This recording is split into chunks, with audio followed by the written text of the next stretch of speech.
ஹஹ Shankar Jai Jaishankar subscribe பண்ணுங்க. ஸ்ரீ மகாபெரிவா திருவடிகள் சரணம். ஹரஹர சங்கர ஜெய ஜெயசங்கர. மகாபெரிவா மக்களுக்கு தொடர்ந்து அவங்களுடைய கஷ்டங்கள் எல்லாம் தீரணும், வாழ்க்கையில நல்ல நிலைமைக்கு முன்னேறணும் அப்படின்றதுக்குண்டான எளிமையான வழிமுறைகளை அப்பப்போ சொல்லிகிட்டே இருப்பார். அதுலேயும் குறிப்பாக பெண்கள் செய்ய வேண்டிய நல்ல விஷயங்கள், குறிப்புகள் எல்லாத்தையும் அப்பப்போ தெளிவாக சொல்லிகிட்டே இருப்பார். அந்த வகையில் மகாபெரிவா சொன்ன ஒரு எளிமையான வழிமுறையை நான் இந்த பதிவில் சொல்கிறேன். நீங்கள் நம்ம சேனலை இப்போ தான் பார்க்குறீங்கன்னா சப்ஸ்கிரைப் பண்ணிக்கோங்க, பெல் ஐக்கானையும் கிளிக் பண்ணுங்கள், தொடர்ந்து ஃபாலோ பண்ணுங்கள்.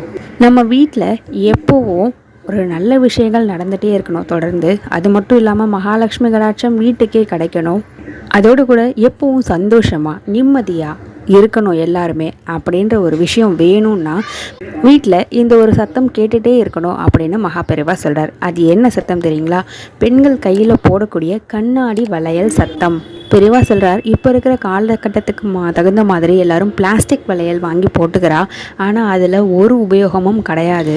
ஒன்று கண்ணாடி வளையல் போடணும், அப்படி இல்லைன்னா கவரிங் வளையல் ஒத்துக்கிட்டா அது வேணால் போட்டுக்கலாம். வசதி இருக்குது அப்படின்னா தங்கத்தில் கூட வளையல் போட்டுக்கலாம். ஆனாலும் எல்லாத்தையும் விட சிறந்தது அப்படின்னா கண்ணாடி வளையல். இந்த கண்ணாடி வளையல் சத்தத்தோடு நீங்கள் தீபம் ஏற்றும் பொழுது வீட்டில் தெய்வ கடாட்சம் நிறைஞ்சிருக்கும்னு மகாபெரிவா சொல்கிறார். கண்ணாடி வளையல் மிஞ்சி போனால் கம்மியான விலை தான், என்ன அப்பப்போ உடஞ்சி போகும், பரவாயில்ல திரும்ப கூட வாங்கி போட்டுக்கலாம்.